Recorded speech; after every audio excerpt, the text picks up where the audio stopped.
Welcome everyone to CACOR's weekly Zoom presentation series. It's my pleasure to welcome Dr. Nicole Morgan today to give her talk on what is looking to be a very current topic, famine as a mass destruction weapon. Dr. Morgan is a PhD sociology and anthropology from the University of Ottawa, and she has had extensive teaching experience both at the Royal Military College in Kingston and other places around the world. She is an author and a speaker, and it is my pleasure to welcome her for today's presentation. Thank you. Over to you, Nicole. Hello, so you hear me? Yes. Well, thank you, and hello everyone. Those I can see on the screen and those I cannot. It's a pleasure. It has been a long time for me. I've gone in hiding for a while, but I've been working non-stop. So today, it's a pleasure to, not a pleasure because the subject is difficult to deal with, but to be able to present through famine a synthesis of basically 30 years of work. And I will write a paper about it. You will have all the footnotes, the 500 footnotes and so on. But I try to make it as clear as possible, starting with something you knew, which is the war in Ukraine. But you will see, we are going to leave that subject quite quickly to go back to it at the end. I retitled my address, Earthlings Falling Back on Earth. Actually, I could have put it in the form of a cartoon because it will fit well. When Vladimir Putin, you remember when he started to launch his tanks not that long ago, the entire media planet blew into thousands of questions, asking all the experts, what does Putin want? Each advanced a theory in the field of one expertise. It was NATO, it was gas, it was oil, it was nuclear power, it was nationalism, mental illness, cancer. But it took a multidisciplinary geographer to bring us back to Earth in a simple way, which is probably the way. His name is Brian Sheck. He's actually well known in sustainability. He has done quite a lot. And he invited to look at the Ukrainian flag. You all know the beautiful Ukrainian flag. I love it. It's a yellow, the yellow ears of wheat and the blue sky. This is what it is. And he said what Putin wants, he wants with Ukraine go far beyond. It's designed for NATO, natural gas transmission, and nationalist expansion. Yes, he wants that. But he wants the agricultural power of those perfectly positioned, well-drained, black gold soil. Now and in the future, it can steal Ukraine the best possible hedge against inflation and adaptive capacity in the face of climate change. In other words, it is looking at the future and not at the classic spoil of war. The voice of my geographer, drawn in the passion of discussions with still little interest in food and food security, which are an underestimated object of geopolitics. I read a lot in geopolitics, food. Yeah, it's there, but not very important. Today, I want to give him a full voice to demonstrate that the access to increasingly scarce arable land, and it includes water, of course, in the face of an exploding demand will become, to use Lenin expression, I'm not Marxist, but he has a good expression, the currency of currency. Food, wheat, is a currency of currency. which will in the process redraw all the political map.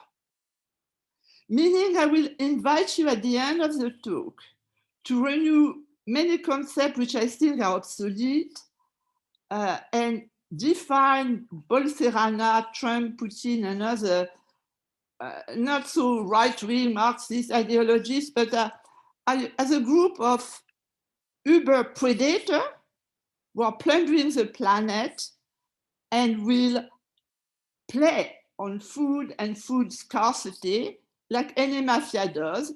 You work on scarcity. And by the way, if you want to know, the three of them do not give a hoot about future generations.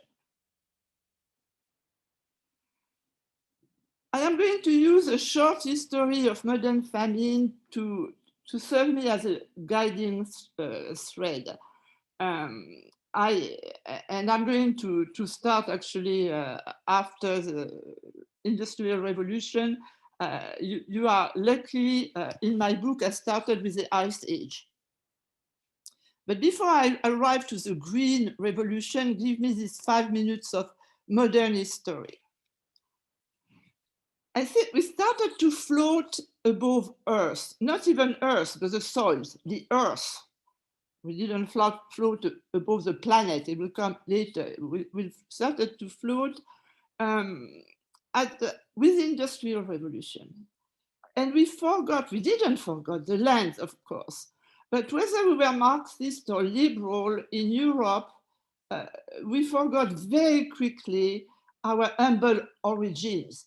And do not forget that in Europe was made up of 80% peasants until relatively recently. And we took the land for granted, malleable, workable, exploitable at will. It was there. It was such an evidence that before he died, I was chatting with Bertrand Jouvenel. Bertrand Jouvenel was a founder figure of Futurism with Péchet. You are the beginning of the future study with him. And he told me that when he was very young, it was 1936, he went to a conference in Tokyo, on economics. It was a kind of Davos, pre-Davos, and they were talking about the future of economics and so on. And he gave his address, and very embarrassed head of the committee came to him after and said, please, Monsieur de Jouvenel, we are not going to publish it in the procedure, you know, it's far too embarrassing. Why was it embarrassing? Bertrand was trying to say that economic projection should take into account the depletion of nature and make plans to return what was taken from it. So we didn't talk about it any longer, and war was coming. It took, I would say, 10 years before Fairfield Osborne, if you remember, spoke of shameless plunder of the planet. 20 years before Rachel Carson, of course, documented the nature of the poisoning of the land. And more than a quarter of a century before Paul Ehrlich, and some of you remember, panicked the entire world with his book on the explosion of the world population, which, and it makes me dream when I started to check the data, at that time was 3 billion people. We were a tiny planet. In the population's bomb opening line, the author stated that nothing could prevent famines. Hundreds of millions of people will die during the 70s. It was amended to the 80s a bit later. And there should be a substantial increase in the world death rate. Also, many lives could be saved through dramatic action. It was already too late to prevent a substantial increase in the global death rate. Those who remember, raise your hand. I remember I was in my 20s and it really shook a lot of people. Well. It didn't happen. Nobody died. In fact, there were less people dying of starvation, but the anxiety was there. It started to float around in a kind of emerging global conscience, which started when the Earthling could, from the moon, send us picture of this shivering, glittering, limited blue planet. So in 1970, and you know the story by heart, of course, at CACOR, a group of Italian industrialists, the Club of Rome, commissioned MIT and asked Denis Meadows to lead a transdisciplinary international team of 16 researchers to study the consequence, as we did, of exponential growth in a finite world. The team built with computers, which were pretty advanced at that time, a global model where the interaction of 5 fundamental variables, we are very classic, were examined: population, food production, industrialization, depletion of natural resources, and pollution. But there are physical limits to expansion, it says. Before the year 2100, the system will experience an overheating followed by a collapse if the increase in the various variables are not slowed down. Go back to famine. I reread the conclusion. It was shattering. Unless humanity cut down its numbers soon, all of us will face mass starvation on a dying planet. The report had a considerable impact. It was translated, as you know, I think in 17 languages. It sold more than 20 million copies, and went more or less dormant on the shelves of the library near the books of Malthus. Not only mass famine didn't happen, but their number decreased, and the world population was growing happily. But more important than that, at the same time, about the same year, it was end of the 60s, beginning of the 70s, plenty of other books were coming, which said, let's go technical and to the pleasure of the world of economists, business, politicians, other decision makers. I saw them myself. I was in my early 20s. They were literally, it swept them off their feet. Really, they went up. It was, let's go back, 72. I was early 20, just fresh from the Sorbonne. I arrived in Futurib in Paris, and I swear, the 2 books I saw in the beautiful big entrance, of this Hôtel Particulier, where the anti-intelligentsia in French elite was attending conferences on the future. I remember clearly, on my left, there was a limit of growth, on my left, and on my right, there was Alvin Toffler, Future Shock. It was really an omen, wasn't it? The pretense to predicting the future in build scenario was the only thing common to the 2 books, who became 2 bestsellers, which were said to be major game changers. Granted, the limit of growth was published only a bit before the Future Shock, but Toffler had plenty of time to know what it was about. He read everything. There were interviews given. He knew what the limit of growth was announcing. But I did it not long ago. I read again quickly, I must say, Toffler. There's no one entry in the index for environment.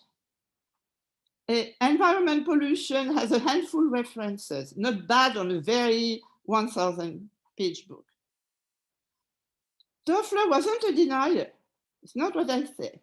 And he acknowledged fully that the space was limited. You would not argue with him, or polluted. It just displays the dream of a non-limited space, poof, into a non-limited time. He believed in the possibility of human genius rising above those limits and create a bubble of knowledge, dynamized by an increasing, speeding exchange of information, there, above ground, who should be able to forecast us for earthling pedestrian problems ahead of time, just to have competitive advantage, ahead enough time to fix them. So the message was, let's go up and get quicker and smarter. We were entering an era of the selection of the speediest. If it sounds a bit funny, it is. I summarize it in a caricature way, but it's not a caricature. This is what it is. I am a specialist of going into big ideologies, political philosophy, and go and dismantle them, into postulate, what postulate were facing the challenge of the time, where does that postulate came? I mean, I do it systematically, and usually, if not all the time, I cannot believe how flaky it is at the beginning.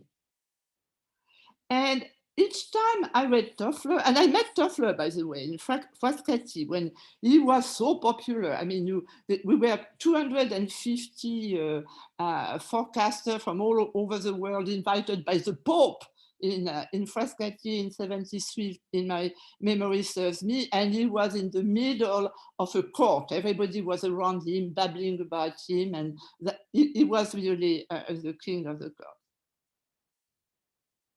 A Captain thing is kind of cartoon. You all know, I suppose, the Roadrunner cartoon? You know, with the coyote?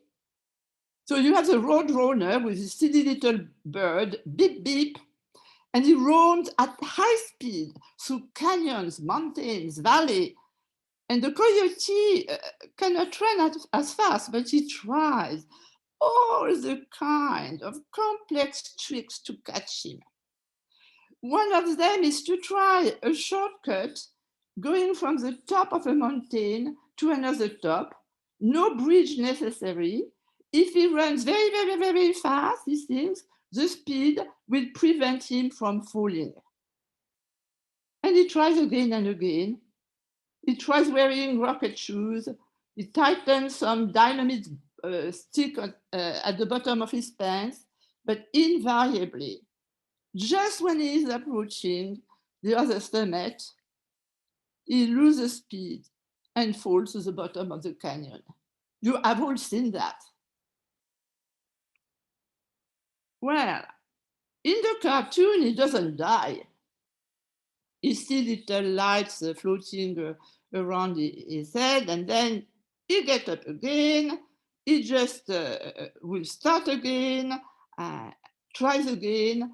Welcome to the world of engineers, social engineers included. I have, by trade, because I was teaching engineer also because I knew so many of them, I worked with businessmen and so on, and I liked it because it's amazing how optimistic they are. They don't want to hear about limit. They are going to find something. And Toffler wasn't an engineer, but he has what I should call a faith. It's a faith in human creativity to go at a higher speed than light. So it's not the Meadow report. The Meadow report came crunching data and limit and so on. No, we are elsewhere. Listen to what I found he said. In dealing with the future, it's more important to be imaginative and insightful than to be right. Theories don't have to be right to be enormously useful. Even error as it issues, the maps of the world drawn by the medieval cartographers were so hopelessly inaccurate, so filled with factual error, that they elicit condescending smiles today when almost the entire surface of the earth is shattered. Yet the great explorer could never have discovered the new world without it. He has a point. I never, through my intense diving in philosophy at all levels, epistemology and political philosophy, what a bunch of dreamers we are. I will never, never define human being as the rational animal. Human being is an animal who dreams, and robots cannot dream. Umberto Eco agreed. He was quite an extraordinary philosopher. So when I'm going to tell you the rest of that story of this Odyssey, because it's an Odyssey, I don't want to be in the crowd, which is going to say, stupid humanity, we don't deserve to live, it's a collapse, we should accelerate, nature is better. No, don't bring the garlic and the cross, please. Humanity is following dreams, is getting crazy about dreams, collapse, tries again, and eventually we'll die. But there's no sense of history, nothing behind. That's what we are. And that's the way I love humanity, actually. So let's go back to Toffler. I'm talking to you about Toffler because he summarized the atmosphere, but he was far from the only one. The characteristic of this modern dream, even Plato and the others, who would say, okay, the logos is root into the mythos and so on. There was a connection. They had at least one foot on the earth. With Toffler, he cut what I think you call all the moorings being the bureaucracy, the law, everything which has structured us through civilization and civilization. He says they're obsolete. And then you go into a visualization which leaves me breathless. He dreams of, I have a dream, he says, a dream, a strange new civilization characterized by smallness rather than bigness, government by political minorities, energy conservation, a demassification of the media and customized hamburger. It is a future, he says, that can be more sane, sensible, and sustainable, more decent and democratic than any we have ever known. I remember listening to the conference. I say I was in my early 20s and rolling my eyes up and saying, you believe him? They did. They did because at the same time, starting end of the 60s and all the 70s and the 80s, whom did you have in the United States, which had become the big engine of this bubble? You had Ayn Rand, only the single and the individual is right, and you had the Economic School of Chicago, which is summarized by this idiotic of Gore, who said that a Republican, he wants to reduce the size of the government as small as something you can drain through the hole of a bathtub. Mind you, Krugman wrote an article the other day saying, "You idiot, you cannot drown the government in a bathtub when there is no water any longer in the bathtub." But those were the days. They were powerful days. In the States, everybody was beating that drum. And even Europe. Europe is usually a bit quieter. Even in Europe, when I started to say all those cuts in the public service are crazy. Citizens are not clients. We cannot reduce everything to the law of the market and just throw everything on the market at high speed. I was looked at as a kind of old social, not old, but socialist. Everybody had little glitter in their eyes. But think also in terms of politicians. Let's say I am a politician, 72, 73, and I have to campaign. What do you think I can say to the French, the German, the Canadian, the Indian, I mean, name it? Well, we have a limited planet. We are going to have to restrict a lot. We are going to impose some legislation. We are going to make sure that the common good, blah, blah, blah. And another speech we said, "Good morning, America." That was a Good Morning, America. So if you remember Jimmy Carter, who was a farmer, the peanut farmer, who was switching off the light at the end of the day at the White House, who was make sure they will not have big galas, and he had no chance. And we shouldn't, as I say, oh, human beings are stupid and suicidal and so on. That's the way it was. And Reagan knew it perfectly well. So here I am at Famine again. In fact, that was the perfect time for agribusiness to arrive and to join this vortex world. Actually, the word vortex world is from Toffler. I thought it was from me. No, I reread Toffler. It was him, and it means an incredible swirling force which is not attached, a kind of monster of its own. And the time of the Green Revolution is coming, and I want to demonstrate it has changed the surface and the face of the world so quickly and radically that it is far more important than the Neolithic revolution. When I transform this into a longer article, I will stay a bit on the Neolithic revolution. All the babbling babble on the Neolithic revolution. If you remember Harari, farming as being the evil of the evil. Other now new anthropologists, they know it will be that.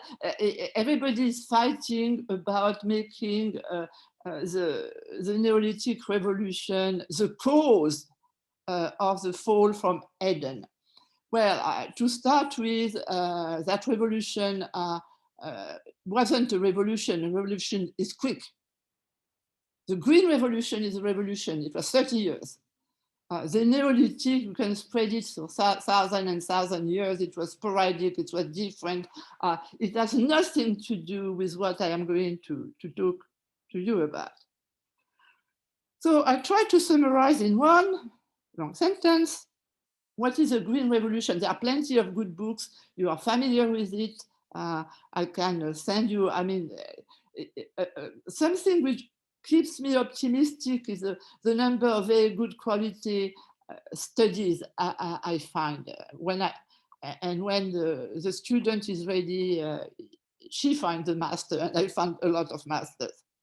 The Green Revolution is based on the promise that famine will disappear from Earth if we accelerate, repeat, accelerate all the processes of production, yield, and distribution of food products if we relocate them for places promising more yielding, if we specialize soils, if we calculate results by reducing food to an agglomerate of energy, calories, to be exploited to the smallest part of the cells which form life, Monsanto, if we re-engineer the cell for better adaptation and distribute all the product at high speed when there is a demand in an open competition where the fastest and therefore the fiercest wins all the time.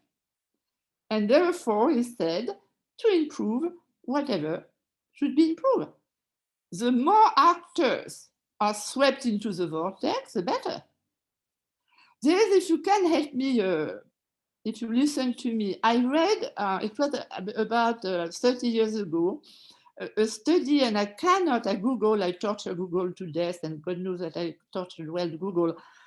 There was a study, a scientific study by a woman actually, who followed the trip of a little Danone yogurt pot.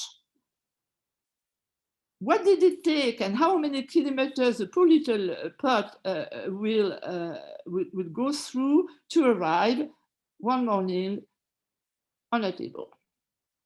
And it started, with the engineered sperm of the bull in New Zealand, the best bull to meet the best cow was in Australia, and then the packaging was in Poland, and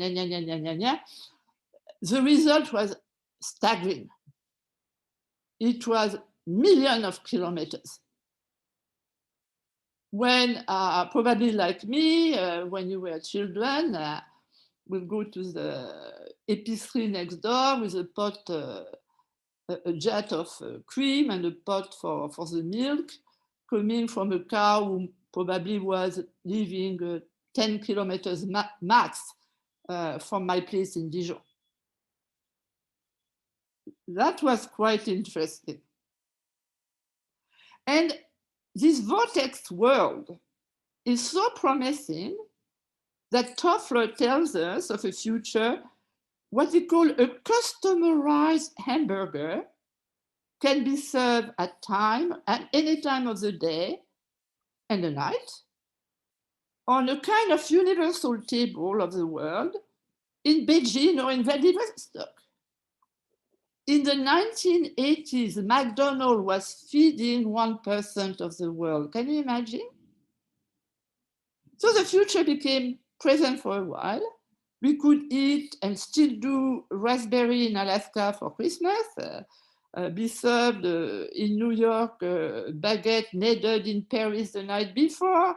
We can genetically modify the grain, which once sterile can be resold every year to Indian farmers, and the land are growing. We can ignore the seasons. We can multiply the harvest. How many harvests can be packed in the summer? Not one, it's not enough.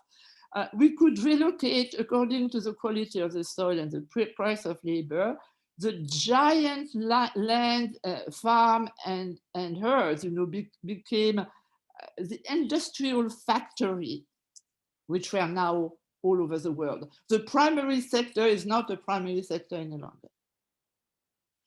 So a whole ecological movement has been spreading the alarm. We are one of those. But agribusiness planned a very clever advertising campaign for the green revolution.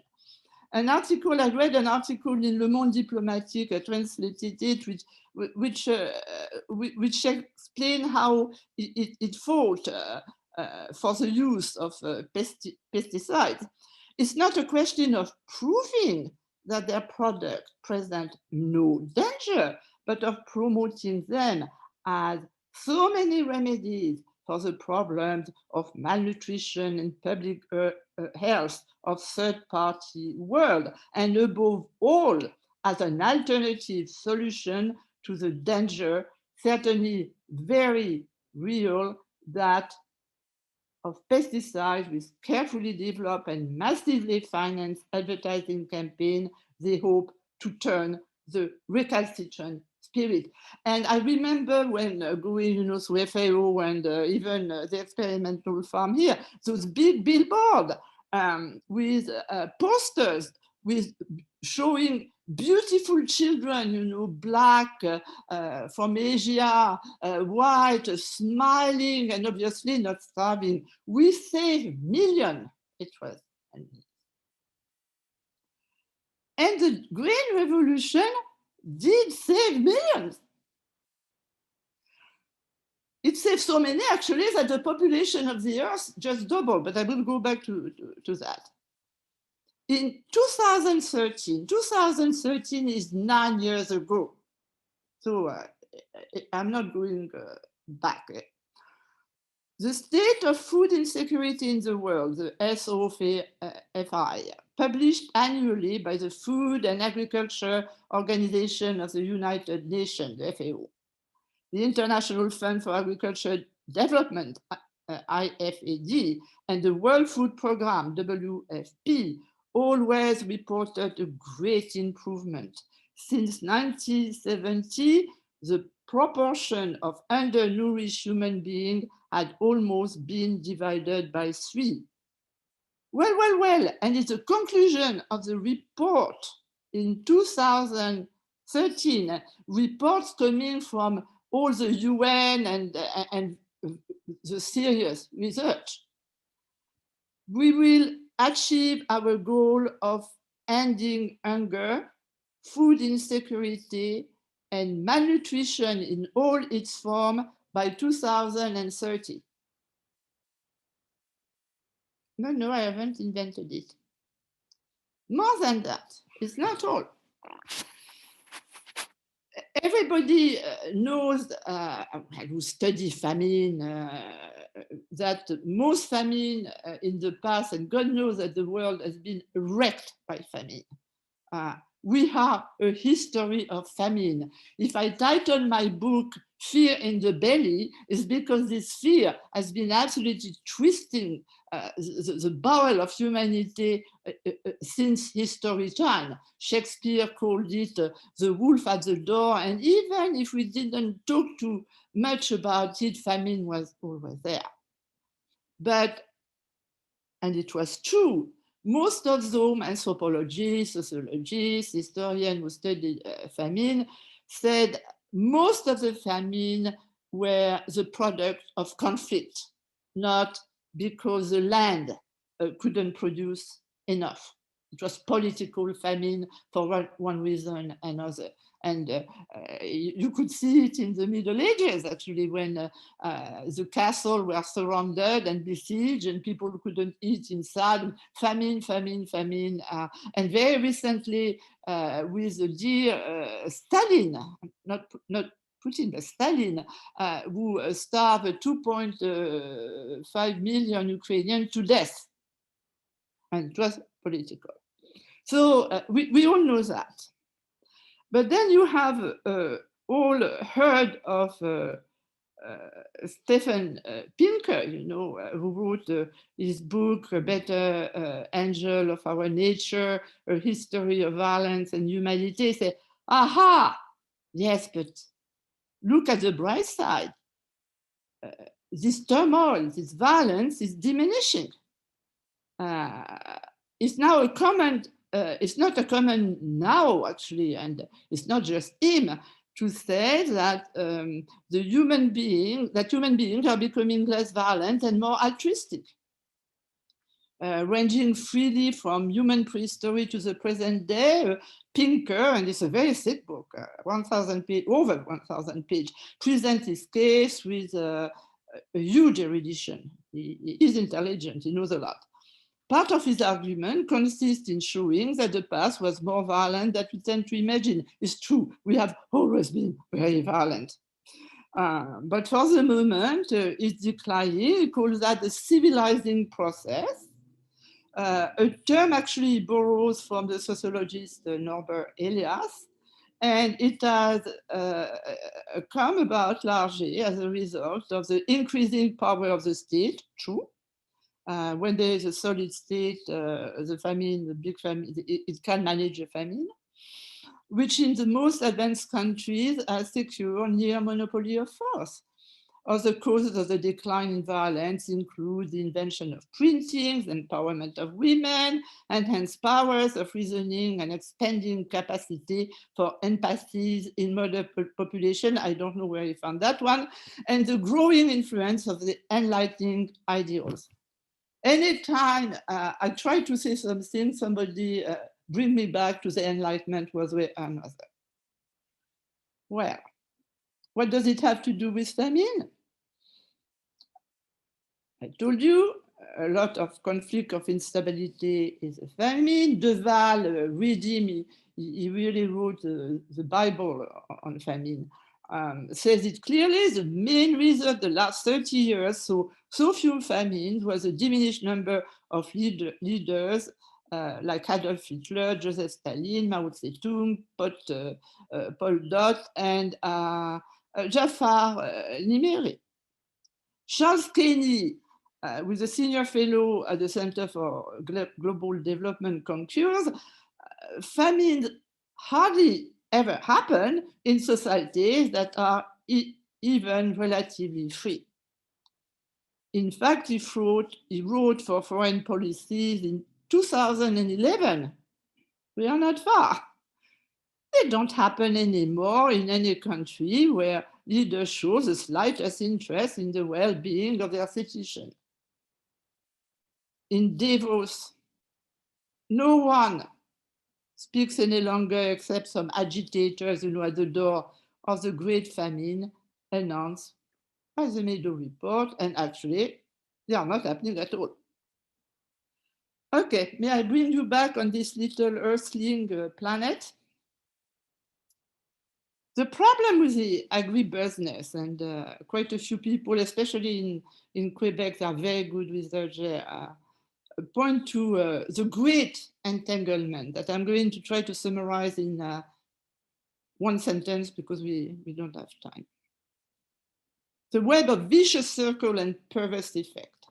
The Green Revolution has nourished so well children that the world population had doubled in 30 years and keep growing, like the Duracell rabbit.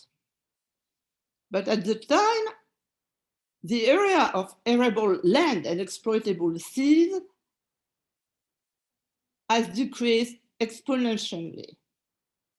We are entering a vicious circle since agribusiness, being particularly voracious of fossil fuels, largely contributes to global warming, which is accelerating more rapidly than expected, so rapidly that the vortex of knowledge could not keep up. The coyote see the roadrunner, but won't make it.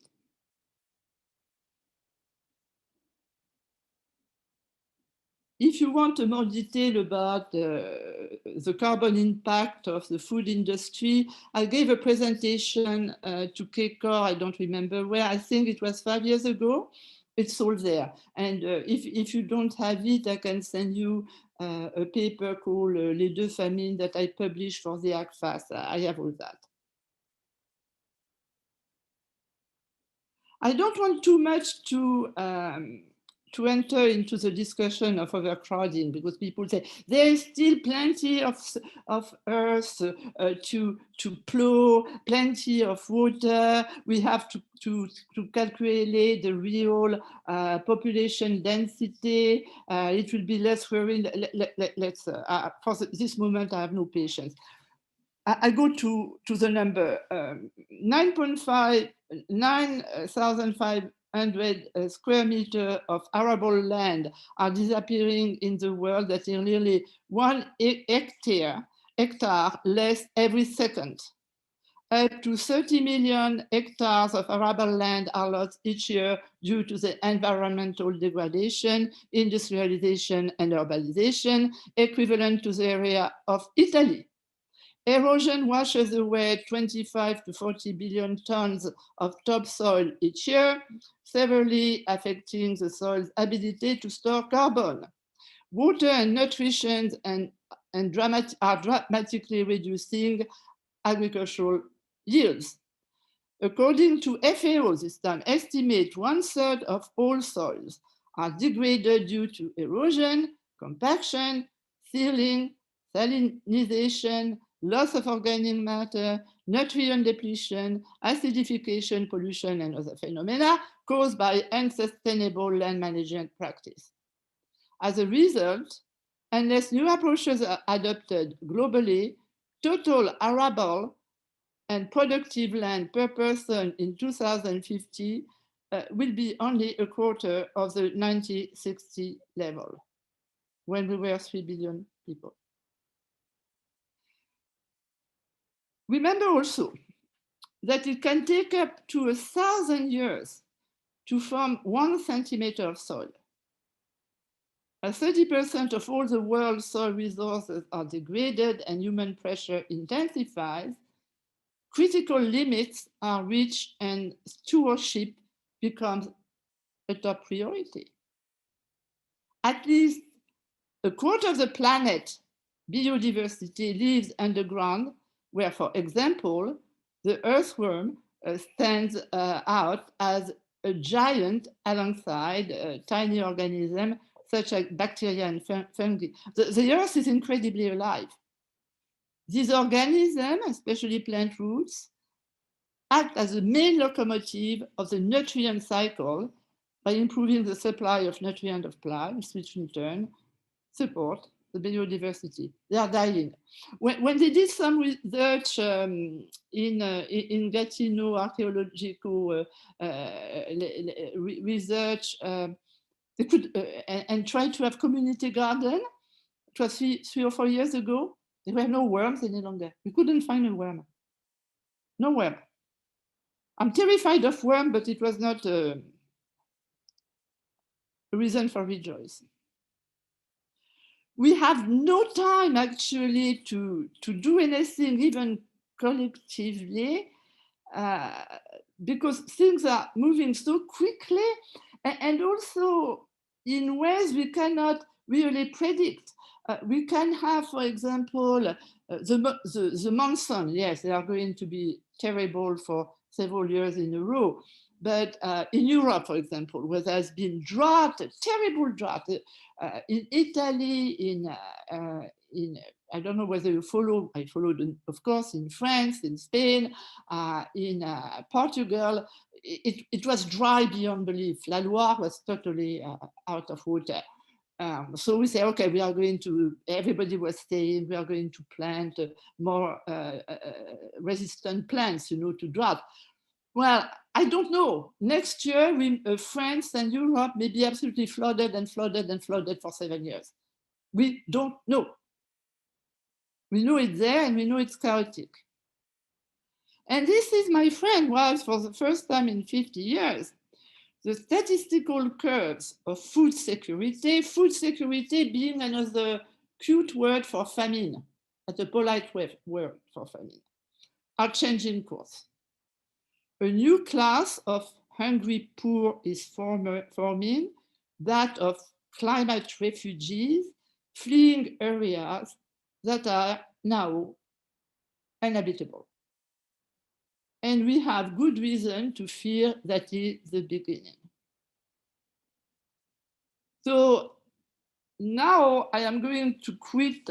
You are going to say, we have heard it enough. There was a Meadow report and so on, but eventually humanity adapt, and the famine will not be as bad as you say. We will handle thanks to aid these poor people. People will move. People will move north of Florida. By the way, they better leave Florida. If I were investing in real estate, and which I am not, I will never invest in Florida. But I'm going now to take you into what I call the political brassiera. Brazil, because while that's why I've never been too much present in your meeting about climate change. It's not I wasn't interested. Of course, I was interested, but I relied on the best forecaster and so on that. But because I was focused on the heating up of another planet, which I call the political planet, and it was a Brazil. Do not forget, En Froid, which I published in 12, was the first book which was about the coming of the ultra-right in the States. And I remember I was interviewed in Paris at La Maison de la Radio for it when it came. And of course, I was with a panel. Obama was going to be, in fact, reinstated. And the panel listened to this hysterical old woman coming from Canada who was telling the right is coming, but I did a lot of work and a lot in the trenches over 50 years. I knew it was coming. And they said, but Mrs. Morgan, look at the data, the demographics show, all those white people angry you are talking about, they are finished. This is the past. The states are becoming Catholic, which is true. All that was true. It's younger. It was true. It was true. Everything was changing. It was true. It was true. Except when I would go and dig very deep in the trenches, and when I took the time to listen to the Fox News, to listen to the radio show, and to read the insane Ayn Rand, and to see what was coming, I knew that something else was coming, and it was big, and it was going to eat up. So I quoted Charles Kennedy, who said, who could have been interviewed along me at that time, and he said, there will not be a famine when a country leader shows the slightest interest in the well-being of their citizens. Let me reword it. There will be no famine where countries are stable, civilized democracies, not impacted by climate change and populist natalist movement. And then I will agree with you, sir. But the reality I was in was very different. So let me bring you into that one and what I sincerely think about that. Well, to start with, the climate variability and extreme are becoming a key force beyond the world hunger, and it's absolutely facing whoever, whether we have to keep we have to face it, whether we are rich country, poor country, in the north, in the south. It can be the freezing north, it can be the overheated Australia, but everybody is impacted one way or another. Indeed, Canada, so far so good. Also in Arctic, it's melting very quickly. But it's impacting whether we have a good government or not. And we have indeed a real population of food, of starving people, immigration through just climate, due to climate, and not due to war or not due to anything. War, of course, will help, but they are there. It's a movement of its own. In fact, soaring temperature and shifting patterns in rainfall has such dramatic effect on crops and livestock that the FAO identifies drought as a greater single culprit of agriculture production loss, amounting to 82%. And it shouldn't surprise you. My students were working on a scenario of a battle around water. We knew, I mean, that was under the surface of a lot of research. We knew. World hunger has routinely illustrated that chronic food deprivation is significantly worse in regions with agricultural systems which are highly sensitive to temperature and rainfall. And they are the most vulnerable to effect of climate change in agriculture. So you have the sub-Saharan Africa, they are grilling, Ethiopia, grilling, Ghana, all those also around the equator. The DRC, the Dominican Republic, as well as plenty of small island nations. But it touches all the part of the world. You will read when things that I add as I am writing this article. There was a very good, interesting article in the New York Times about the monsoons, which are, have you seen those pictures of Pakistan?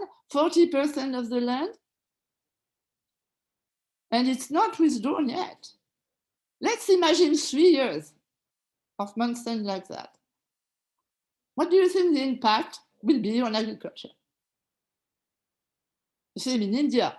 The monsoons which were so beneficial, the monsoons which were unexpected event, like the Nile also, the monsoon can become a giant killer. There's absolutely no doubt about it.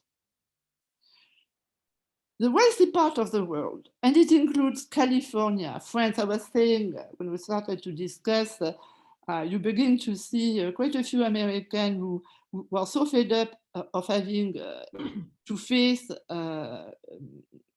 very dangerous fire in California every year. They are moving to Vermont, everywhere. It's there. In Europe and in the States, a tiny part in Canada, in all Europe, in Africa, in New Zealand, in Australia. And you know what it does that? So far, France does beautifully well. So we have a bureaucracy, but it's working to help. Firefighters are going, Canada Air are being bought. I mean, it's impeccable. But it's depleting its own resource, which means that those countries are going to be unable to help the poor country. There are so many resources we have, and even less able to open its borders, you know, to the flow of immigrants when they have enough strength to face the water. How long do I have to still? We've been going for close to an hour, and I do have a few people who would like to ask some questions. I just finished on that word, and it's final because I am working on that. As a result, you have what they call a big rise of fascism and so on. Let's stop with that word. It's too small, it's too historical. What it is nativism. You have countries who feel that they don't have enough resource, won't have enough resource, and there is this demand coming, and they go into populism, nativism, and that's why you see in, for example, in Italy. I stop on that, that's my subject, that what I will be delighted to come back, because that one, it's years and years of research, and you can take another hour of its own. So I finish with famine. I think this time they are coming back. Thank you, Nicole. As the moderator, I have the pleasure of asking the first question. And you've outlined that humanity is in a really tough situation at this point, especially with respect to the fact that we've gone down this path of the Green Revolution and climate change and all of the other things that have been happening. As a retired full professor at the Royal Military College in Canada, how aware are the Canadian military and NATO to the problems that we are going to be facing as humanity? Are they preparing for, and are they looking at this as a crisis for us to deal with? Well, I left the college in 2012, okay? And I had no contact with. But I can tell you that among the discussion we had at the mess, and especially with the military, they had PhDs, but they were running scenarios.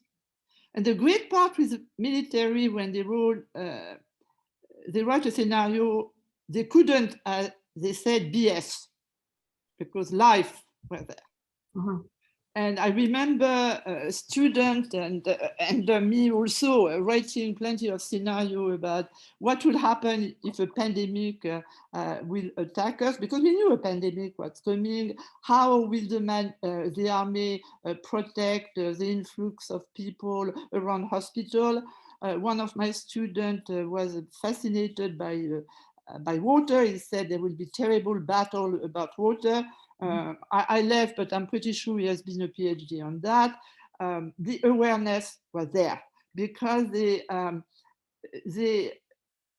care for their bodies, as they say, and they want to make sure that they give the best. So I would say I found them more mature than, especially because I was in Queens also, Ottawa U, where it was more floating into the Enlightenment.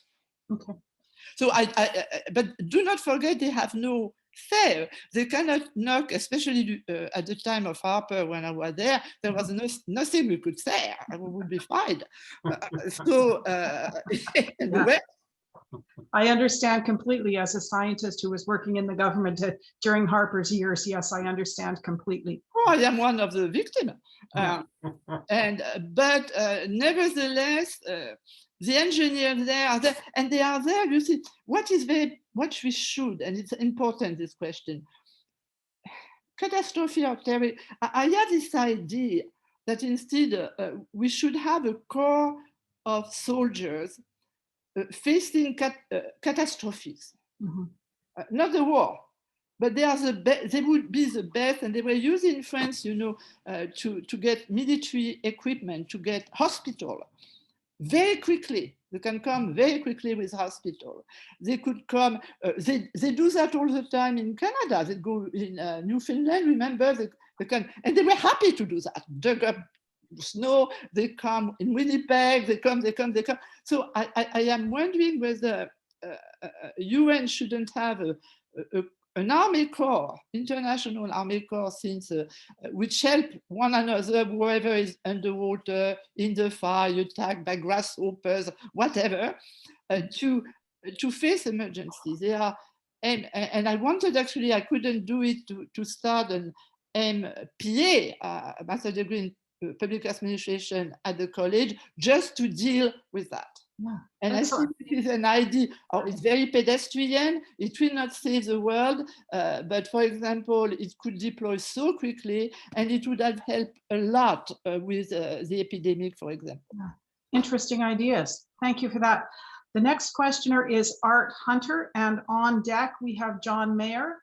So Art, go ahead. Okay, Nicole, I want an opinion from you about Putin. Do you believe that he understands the radiation impact on the soil if he was to use some tactical nuclear weapons in the war in Ukraine and Russia?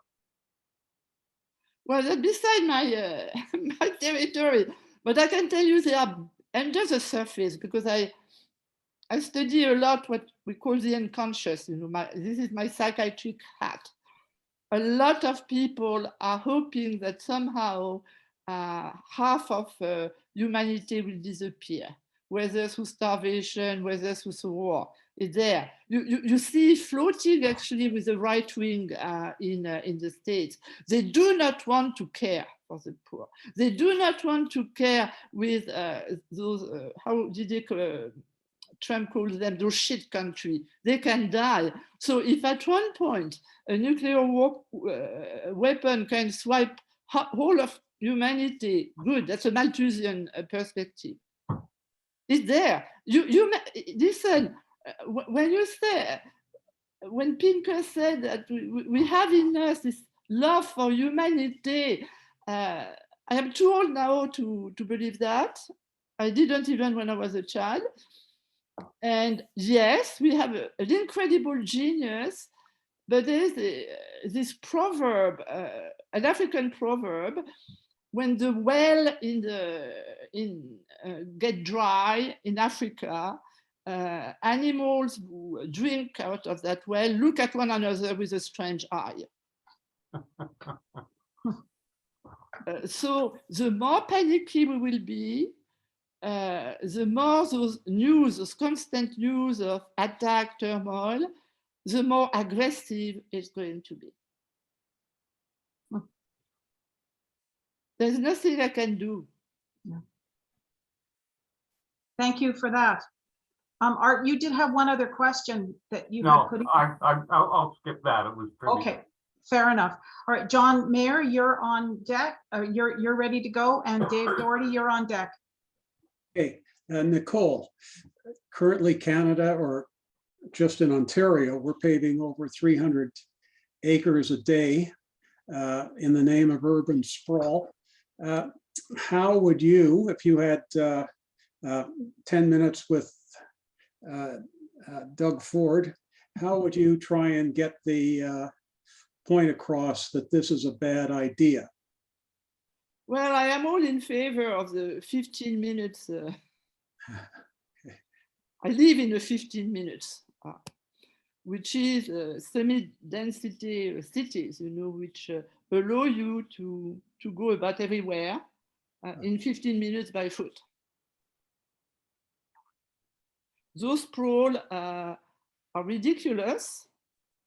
You know that now between Toronto and Niagara Falls, it's just urban.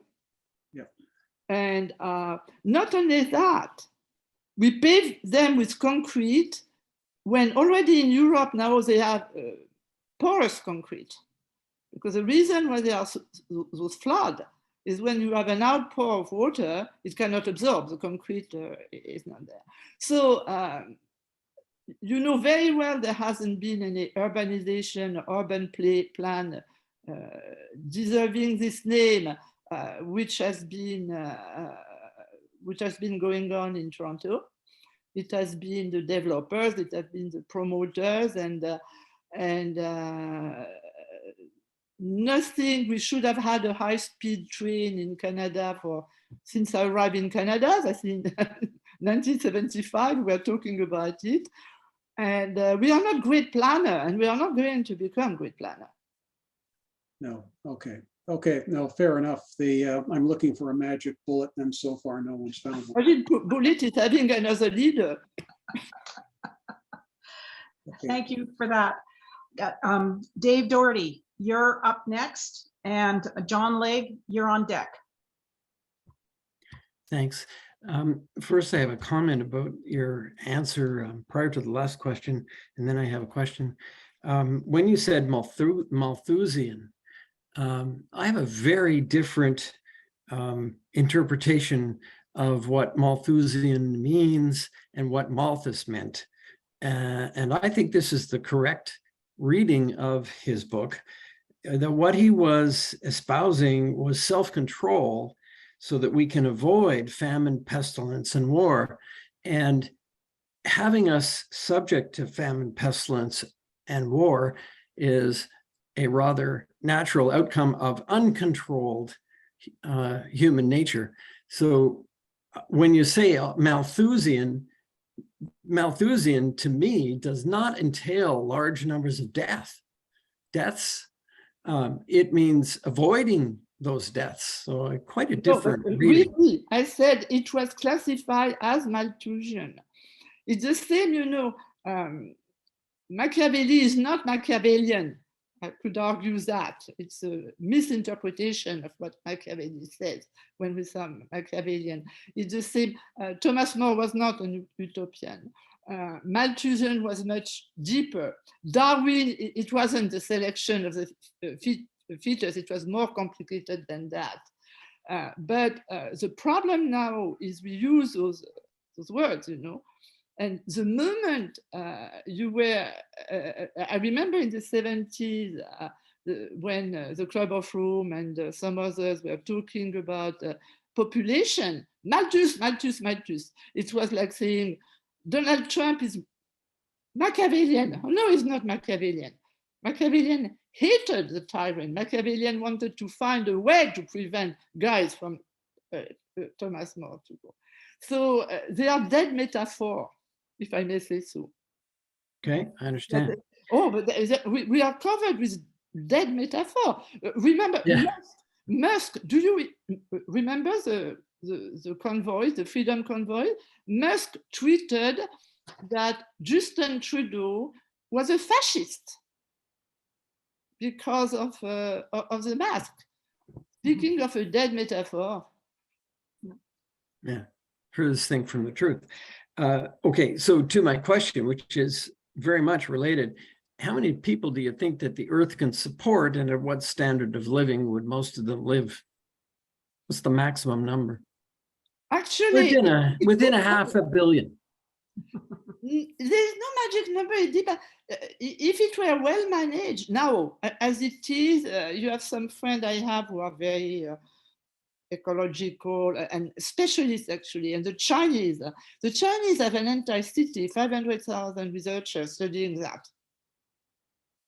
So depending what you allocate, how you manage and so on, at the moment, let's say there is no increase of population, no climate, no increase in the carbon, we still can feed the planet. If we do not waste, if we do not, there are plenty of things to do, but we won't do it. I understand. Jean, I had a second question. Do you want me to ask it now? Because it seems relevant right at this point. Yes, please go ahead. Yeah, so the second question is this.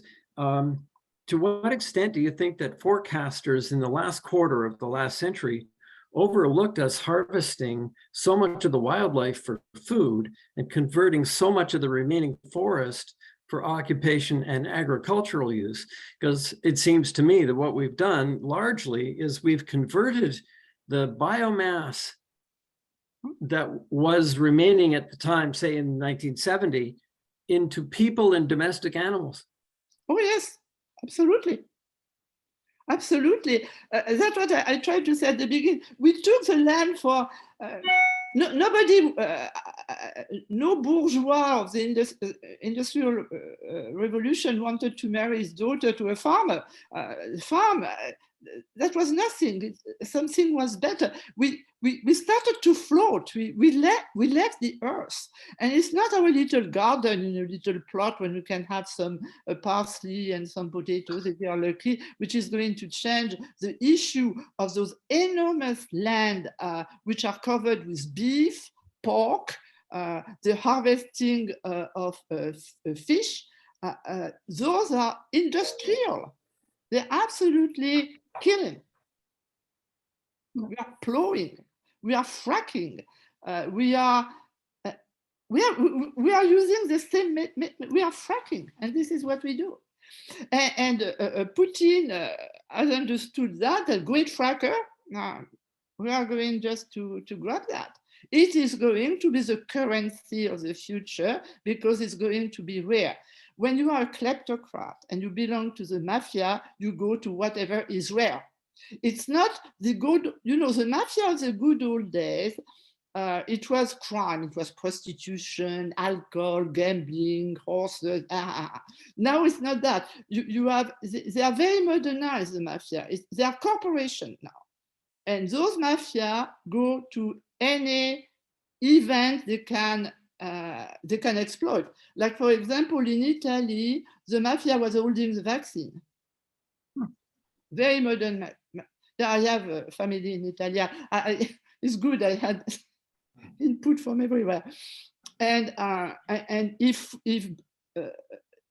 wheat is rare, that's fabulous. You never let go an opportunity. You are not there for the common good. You are not there for manage. You are there to keep power. That is what the mafia is. You are not, as they say, sisters of charities. Okay, thank you. Thank you very much. John Legg, you are up for your question, and Peter McKinnon, you're on deck. Nicole, as usual, very thought-provoking. But now I do respect the link you have made between Putin and food, and the importance of food as a factor in world politics. Of course, it cannot be diminished. But do you really think that Putin, because of his distorted ideas to start his, quote, special military operation, do you really think he cares at all about food and the world? The point is that he's there because of his own historical distorted view. Oh, yeah, it's finished. It's finished. But I'm talking about a trend. The Lenin prediction: the food will be the currency of the currencies, which is that before being there, you know, and from time to time used politically, you are going to have something more valuable than gold or lithium. This is what he has understood. Well, all right. Your reading of Putin and mine are very, very different. I don't think he's that much of a thinker. He's not a thinker, but when he wants money to make, he's a thinker. All right. Well, that we agree there. Yes. Okay. He's like Trump. They're kleptocrats. Don't put plenty of things. They are kleptocrats. They are pendulous. They just take whatever. There's no point to put them right, left, and so on. And that's why they agree with one another so well. They are grabbers. That's all what they are. Yeah. Okay. And he's far more intelligent than Trump, which is not difficult. And he knows where things are going to be rare or not. And those lands in Ukraine, mind you, Czech, whom I quote, is not the only one. I have seen in the many, many things I've read over the last few months on Putin, quite a few women, actually, economists who said, hey, behind this war, yeah, of course, he wants to grab back Ukraine at with his women, but he knows the price of those lands. Those lands are so valuable, more valuable than Canada, actually. They are the basket of the world. Okay, and you really think because of the large part of kleptocracy in his personality, you really think that he has zeroed in on the worth, the valuableness of the Ukraine's land in terms of food production? Well, it's like Fort Knox, you know, and Right. And I'm pretty sure that don't think that I am in a plot, but when the convoy, you know, in January, February, well, you had behind it Putin with an enormous propaganda machine. You had Trump who came saying, oh, freedom and so on. And you had Musk, you had a Swiss coming and telling that Trudeau was fascist. Well, there's those big plane in Canada, and the water in Canada, Right. the lithium in Canada. Do you think that it escaped to them, those grabbers? Canada is incredibly rich. Yeah. Yeah. You don't know it, but it's rich. And not only that, they have problems. The tundra is burning. They are impacted badly in Russia. But Canada seems to have this little bubble, you know, of, do you think that no one is looking at Canada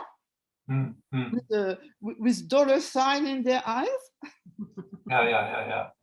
Well, I will say to add to the worth of what you just said in terms of water, when I was in Los Angeles, I asked headquarters in Foreign Affairs, do you want me to attend a water conference coming up? And they were so, their answer was so positive, they wanted to wanted me to promise to be there and cover it in detail. So we know, at least the people who are thinking in foreign affairs, they're very aware of the worth of Canada's water, especially to our dear friend, whether we like it or not, USA. Well, as I say, I cannot be everywhere, and I have only 12 hours a week, a day, even less.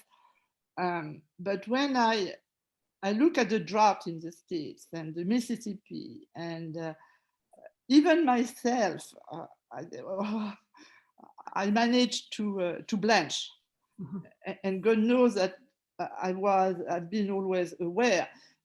But when I begin to see not only the pictures, but what is happening with the water level, you have all the mountains are melting. Himalaya, la mer de glace on which I was a little girl, it's just nothing now. It's just pebbles. Yeah. And it was a 3 times my height when I was a little girl.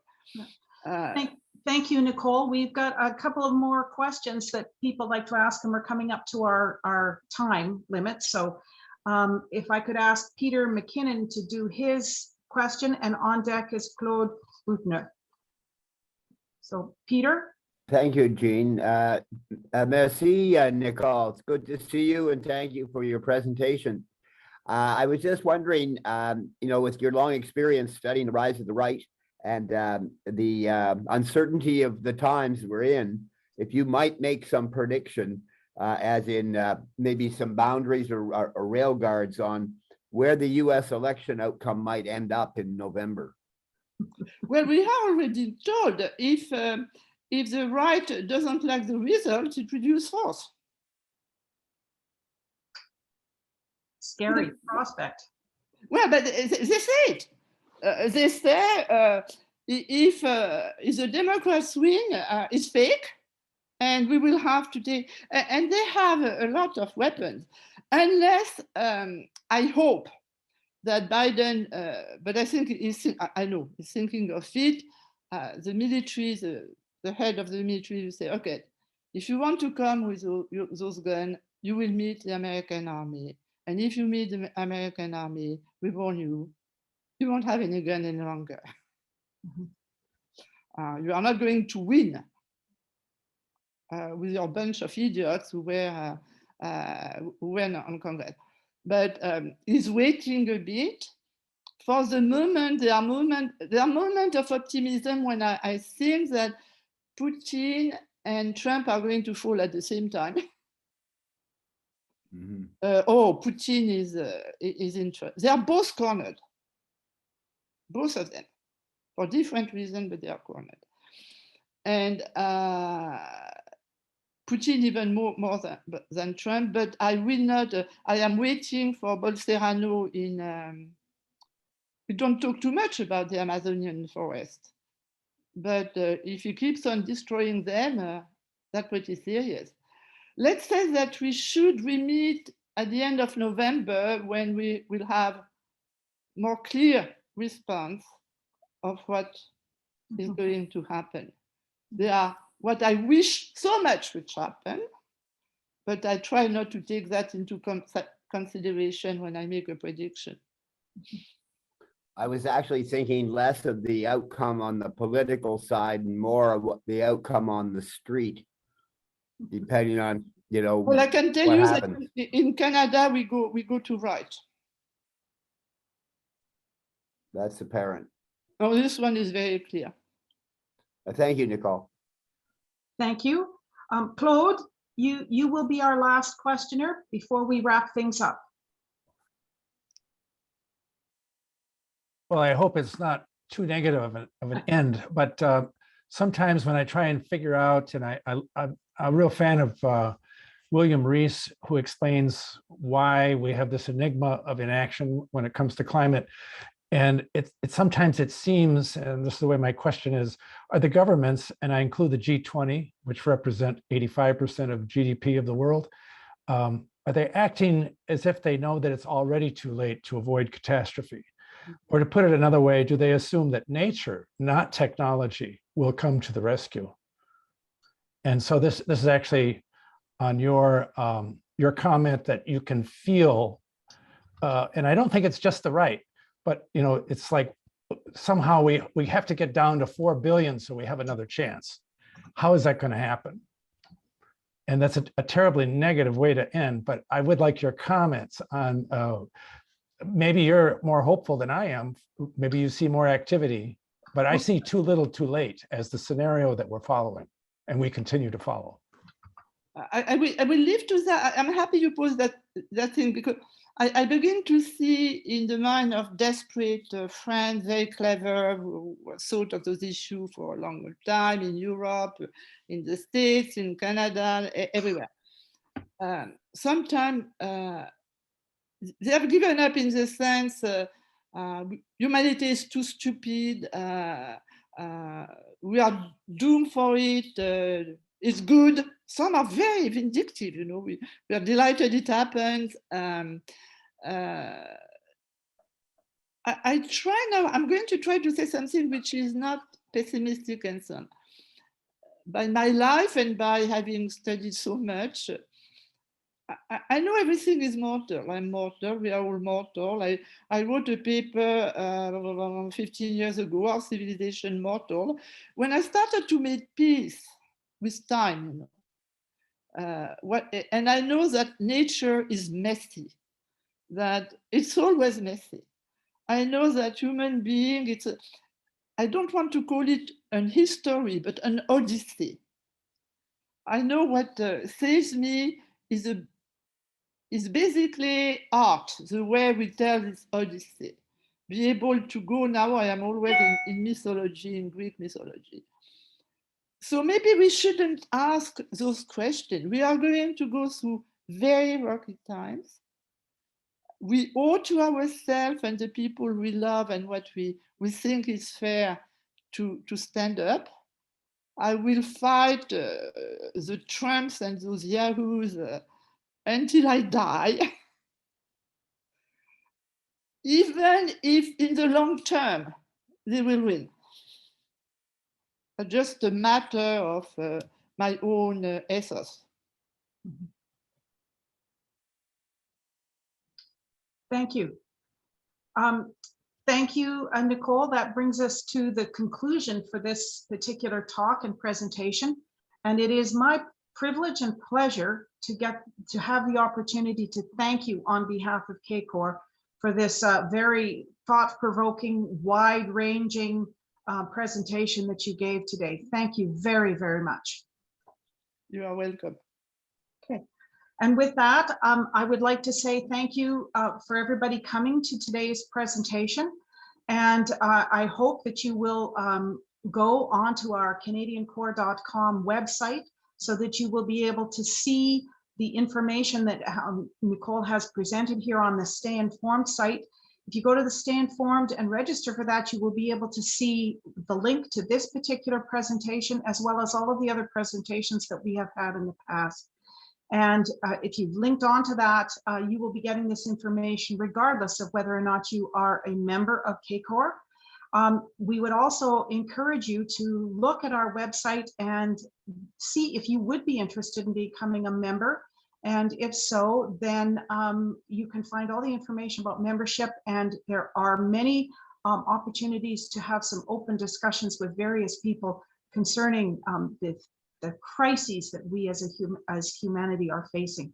So with that, I would like to say thank you very much, and I look forward to seeing everybody again.